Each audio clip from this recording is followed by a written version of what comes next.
Man ana, man ana, man ana laulakum, kaifama hubbukum, kaifama ahwakum.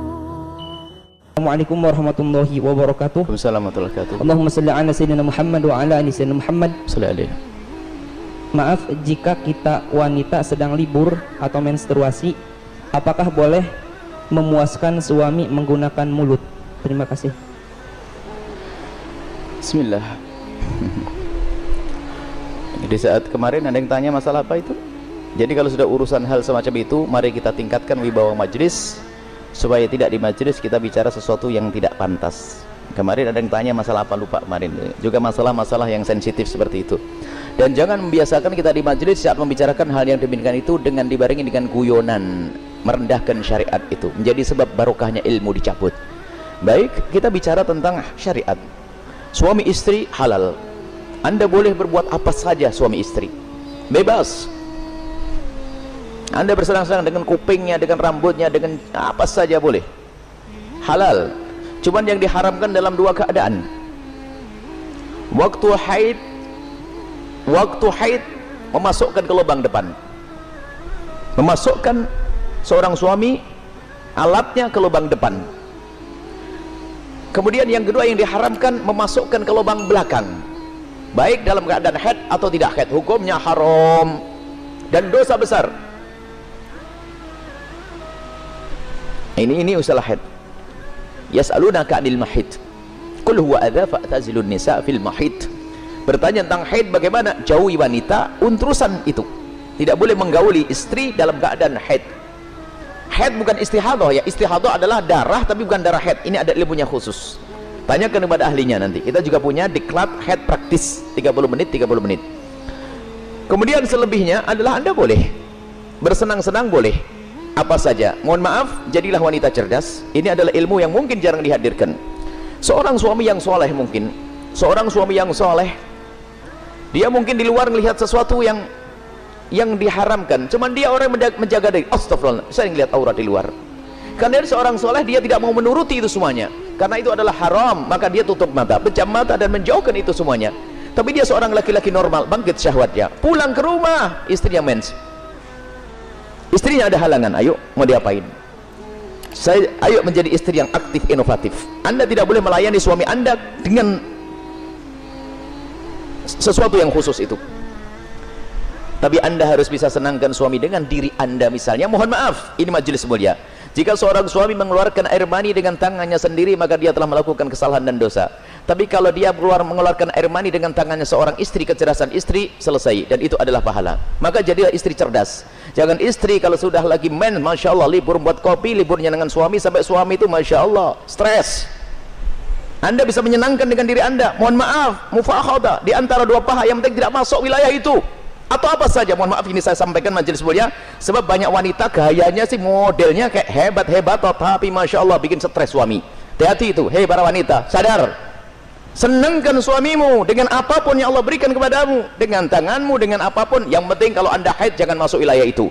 Sebab kadang suaminya sampai ngenes sudah tidur, masak diwakin kopi enggak, sarapan enggak, bang beli makan di warung aja bang, yang ngoroknya yang digedekan. Wahai para istri yang solehah, Anda harus aktif dan inovatif. Ada ide-ide untuk menyenangkan suami. Adapun masalah mohon maaf yang ditanyakan dengan mulut, ketahuilah, hei para suami, engkau tidak boleh memaksa istrimu untuk melakukan itu, karena belum tentu dia nyaman. Kalau dia merasa jijik, Anda tidak boleh paksa, haram. Atau sebaliknya, tidak boleh egois seorang suami, harus kau lakukan, tidak. Kenapa? Mohon maaf, karena itu adalah wilayah yang bukan wilayah bersih. Wilayahnya orang dari makanan yang bersih dibuang lewat mana? Lewat itu. Akan tapi kalau memang ada orang, seorang wanita yang mau melakukannya misalnya, atau sebaliknya, bagaimana, apakah boleh? Ketahuilah, di situ ada cairan yang najis. Air mani tidak najis, khilaf di antara ulama. Madhab Syafi'i najis, tapi cairan selalu najis. Maka kalaupun seandainya harus melakukan, mohon agar tidak ditelan.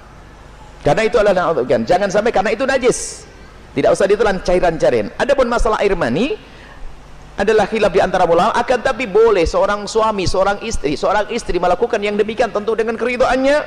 Dan tentunya dengan waspada, tidak boleh sampai ada masuk ke dalam perutnya sesuatu, karena itu ada madhi. Sebelum mani adalah najis, cairan-cairan sebelum mani adalah najis. Dan wahai para suami dan para istri, yuk kita melakukan sesuatu yang sesuai dengan petunjuk Nabi SAW, akhlaklah yang baik. Dan kenapa biasanya ada pertanyaan demikian ini? Karena apa? Naudzubillah, ada yang ditonton yang salah, gurunya salah, dari film-film yang ngaco itu ditiru, sehingga dia bingung untuk menyelesaikan urusan pribadinya dengan cara ini, cara itu. Tidak ada cara yang lebih indah dari diajarkan Nabi. Seorang laki-laki duduk di perempatan istrinya, maksud duduk di atas perut istrinya, di atas ini, itu adalah cara yang paling bagus. Nggak usah macam-macam, petunjuk dari Nabi. Itu hanya gara-gara sering nonton film kotor, makanya banyak pertanyaan aneh. Tapi pun harus dijawab, harus dijawab, harus dijawab, selesai. Semoga Allah bisa menjadikan Anda orang yang bisa menyenangkan. Termasuk wahai para suami, mungkin ada seorang suami yang, mohon maaf, ada bermacam-macam sebab, ada ejakulasi dini dan sebagainya dan sebagainya. Tapi ketahuilah, jangan biarkan istrimu terlantar. Dia bisa senang dengan jemarimu, dengan tanganmu, dengan Anda, dengan apapun, dengan cumbuanmu.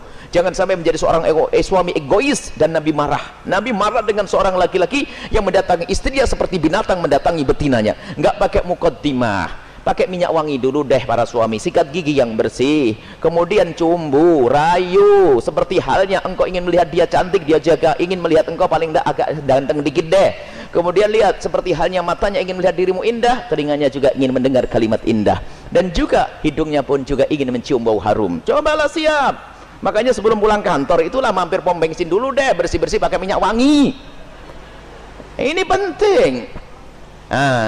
Kemudian jangan sampai, mohon maaf, Anda puas, dia tidak puas, Anda zalim. Kalaupun Anda tidak bisa memuaskan dengan itu, karena mungkin Anda punya sesuatu, sakit dan sebagainya, maka ketahuilah, istrimu adalah seorang wanita yang beriman. Dia tidak akan melakukan zina, akan tapi Anda harus bisa memuaskan dengan apapun, dengan tangan Anda dan seterusnya. Kalau dia mencari kesenangan dengan tangannya sendiri, wanita itu, dia dosa. Tapi kalau dengan tangan sang suami, tidak dosa. Mohon maaf, ini majelis mulia, dan jangan dijadikan bahan guyonan yang demikian ini. Ini adalah ilmu. Kadang-kadang begitu, suami cuek, mendatangi istrinya sudah nggak pakai muqaddimah, langsung selesai.